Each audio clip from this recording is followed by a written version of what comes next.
In 1991, Freddie Mercury was dying and wanted to record one final album. Brian May asked Eddie Van Halen to play guitar on 2 songs Freddie had written specifically for this last project. Eddie said no.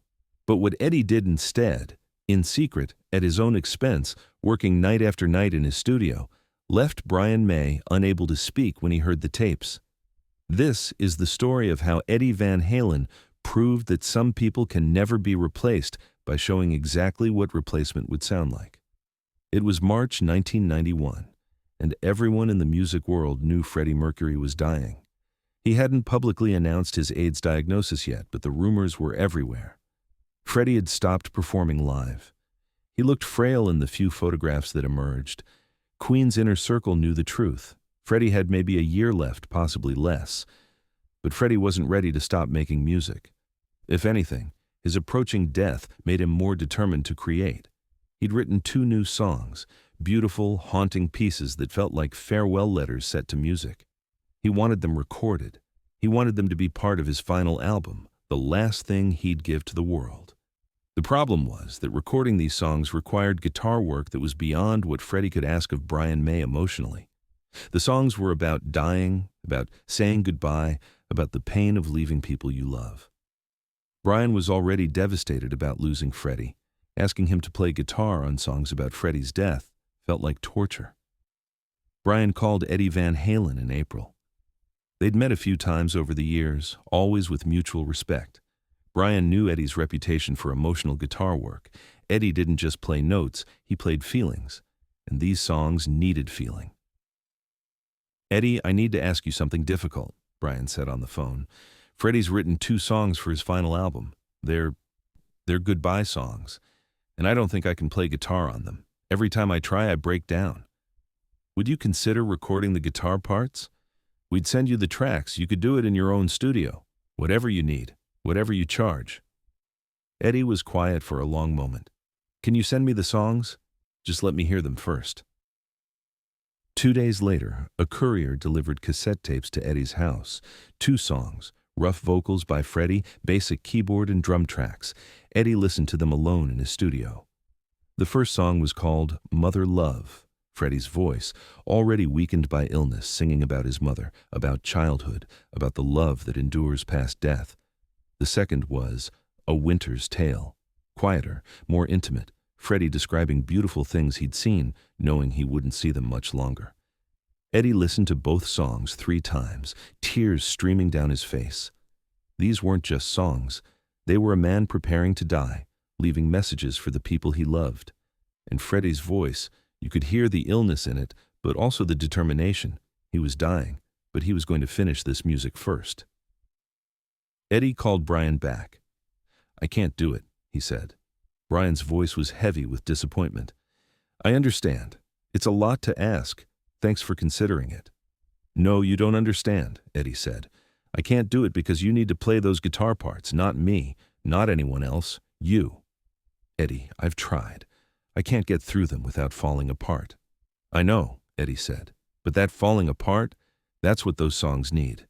Freddie's dying. You're his brother, his musical partner for 20 years. Your guitar on those songs won't be about technical perfection. It'll be about love and grief.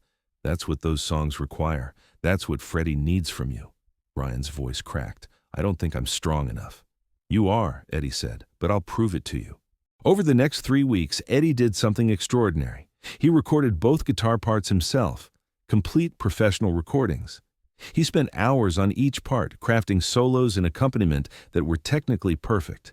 He used his best guitars, his best equipment, his best techniques.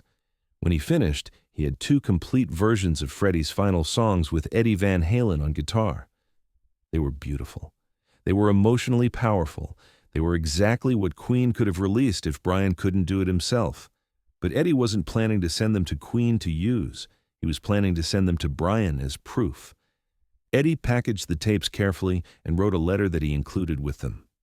"Brian, these are my versions of Freddie's 2 songs. I spent 3 weeks recording them. I used every technique I have. I played them as well as I know how to play guitar. Listen to these recordings. They're technically solid. The solos work. The tone is good. If Queen released these, people would probably like them. But here's what I want you to understand. These recordings are wrong. They're wrong because when I played them, I was thinking about a man I respect but don't know intimately. I was thinking about Freddie Mercury, the legend, not Freddie the friend. I was thinking about making good guitar parts, not about saying goodbye to someone I love. You know Freddie. You've played with him for 20 years. You've laughed with him, fought with him, created magic with him. When you play guitar on these songs, you won't be playing notes. You'll be having a conversation with him. One last conversation. My versions are technically competent. Your version will be love made audible. That's why you need to play these songs, not me. Only you know Freddie's heart well enough to respond to these songs properly. Only you have earned the right to play on Freddie's goodbye. These recordings are my gift to you. Proof that anyone else playing these parts, even someone technically skilled, will be inadequate. Not because of skill, but because of what these songs require. They require Brian May's guitar playing through tears, saying goodbye to his friend. You think you're not strong enough to play these parts. You're wrong. The breaking you're afraid of, that's not weakness. That's the strength these songs need. Your grief, your love, your inability to maintain professional distance, that's what will make these recordings transcendent. I'm sending these tapes so you can hear what good enough sounds like. Then, I want you to throw them away and record your own versions that won't be technically perfect but will be emotionally true. Freddie doesn't need Eddie Van Halen's guitar playing. He needs Brian May's heart. Record these songs. Let yourself break. Let your guitar cry. That's what Freddie is asking from you. That's what only you can give him. With deep respect, Eddie Van Halen. Brian received the package at his home studio. He read Eddie's letter first, confused about what tapes could be included. Then he put on the first tape, Eddie's version of Mother Love. It was beautiful. Eddie hadn't exaggerated. The guitar work was exceptional. The tone was perfect. The solos were melodic and powerful. It was exactly the kind of guitar part that would have made the song work on a commercial level. But Brian understood immediately what Eddie meant. The guitar playing was exquisite, but it was an outsider's perspective. It was someone interpreting Freddie's goodbye, not participating in it. It was a performance of grief, not actual grief. Brian put on the second tape, Eddie's version of A Winter's Tale. Again, technically flawless, emotionally powerful in a general way, but not personal, not intimate, not the sound of one friend saying goodbye to another. Brian called Eddie, barely able to speak. You recorded complete versions. I did, Eddie said. They're beautiful. They're adequate, Eddie corrected. But Freddie doesn't need adequate. He needs you. How long did this take you? Brian asked. 3 weeks, Eddie said. About 60 hours of studio time, total. I treated it like a real session, tried multiple takes, different approaches, really worked to make them perfect. Why? Brian asked. If you weren't going to let us use them, why spend 3 weeks recording them? Because you needed to hear what good enough sounds like, Eddie said. You needed to understand that even technically perfect guitar playing from someone else wouldn't serve these songs properly. You were looking for an escape, someone else to play the part so you wouldn't have to face saying goodbye. I'm closing that escape route. There's no one else who can play these songs correctly. Only you. Brian was crying now. I'm afraid I'll dishonor Freddie's work if I can't hold it together. You'll dishonor it if you don't let yourself fall apart, Eddie said. These songs are about dying, about leaving the people you love, about the pain of goodbye. That pain should be in the guitar, your pain, not performance pain, real pain. That's what Freddie is giving you permission to express. These songs are his gift to you, a space where you get to say goodbye through your instrument. Brian sat in his studio for hours after that call, holding Eddie's tapes, thinking about what Eddie had done.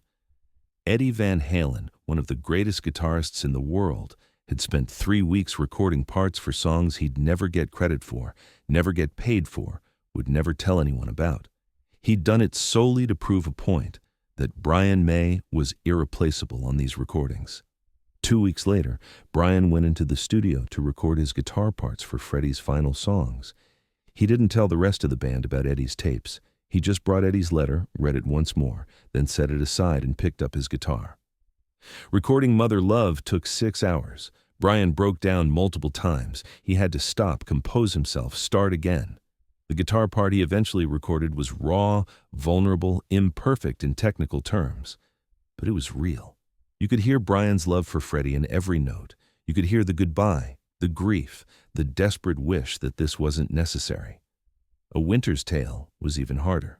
This was the gentler song, the one where Freddie described beautiful moments with such tenderness that you knew he was cataloging things he'd miss. Brian's guitar response to that tenderness was like a conversation.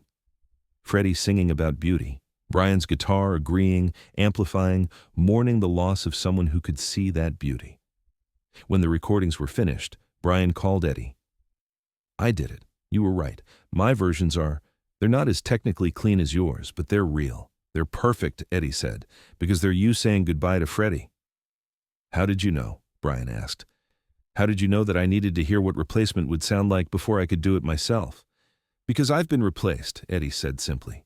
"David Lee Roth left Van Halen, and we brought in Sammy Hagar. Sammy was great. Technically, maybe even better than Dave in some ways, but it wasn't the same. It was replacement. It was good enough, and good enough is the enemy of real. I didn't want Freddie's final songs to be good enough. I wanted them to be real, and only you could make them real." Freddie Mercury died on November 24th, 1991, just months after recording those final songs. Made in Heaven, the album containing Mother Love and A Winter's Tale, was released in 1995, 4 years after his death. Brian May's guitar work on those tracks is considered some of the most emotionally powerful playing of his career. Critics and fans who listen closely can hear something in Brian's playing on those songs, a rawness, a vulnerability that's different from his other work. It's the sound of a man saying goodbye to his best friend through his guitar. It's imperfect, emotional, and utterly irreplaceable. Eddie Van Halen never spoke publicly about the tapes he'd made or the letter he'd sent to Brian. It remained a private gift, a secret intervention to ensure that Freddie's final recordings had what they needed, not technical perfection, but emotional truth. It wasn't until after Eddie's death in 2020 that Brian May revealed the story during a memorial interview. "Eddie did something for Freddie, and for me, that I'll never forget," Brian said. "He spent weeks recording parts he'd never get credit for, solely to prove to me that I couldn't be replaced. He showed me what good enough sounded like so I'd understand that good enough wasn't good enough. He forced me to face saying goodbye to Freddie through my guitar." The interviewer asked, "Did you ever hear Eddie's versions?" "Once," Brian said. "The day I received them. They were beautiful, technically superior to what I eventually recorded, but they didn't have what those songs needed. They didn't have 20 years of friendship in them. They didn't have love and grief and goodbye. Eddie knew that. That's why he recorded them, not for us to use, but for me to understand what those songs required from me." "Where are the tapes now?" Brian smiled through tears. "I kept them. Eddie told me to throw them away once I'd understood his point, but I couldn't. They're proof of something important, that some replacements can look perfect on paper and still be completely wrong. Those tapes represent Eddie's understanding that real art requires real emotion, not technical perfection. They're his gift to Freddie, made by proving I was irreplaceable." The story of Eddie's secret recordings became legendary among musicians. It represented a different kind of generosity, not offering to help, but refusing to enable an escape from necessary pain. Eddie knew that Brian needed to face saying goodbye to Freddie through music. Any replacement, even a talented one, would have robbed Brian of that painful but essential closure. By spending 3 weeks recording parts he'd never release, by sending those tapes with a letter explaining why they were inadequate, Eddie forced Brian to understand something crucial, that the breaking he feared was exactly what those songs needed. That strength wasn't about maintaining composure, but about letting love and grief flow through his instrument honestly. Freddie's final songs became his lasting goodbye, not just because of his voice, but because of Brian's guitar responding with equal honesty. And that honesty only happened because Eddie Van Halen spent 3 weeks proving that anything less than Brian's raw, grieving, imperfect love would be a betrayal of what those songs meant. If this incredible story of wisdom and sacrifice moved you, make sure to subscribe and hit that like button. Share this video with someone who needs to remember that sometimes the greatest gift is proving you can't be replaced, then stepping aside so the irreplaceable person does what only they can do. Have you ever had to face something painful because someone closed your escape route? Share your story in the comments below. And don't forget to hit that notification bell for more amazing true stories about the legends who understood what really matters.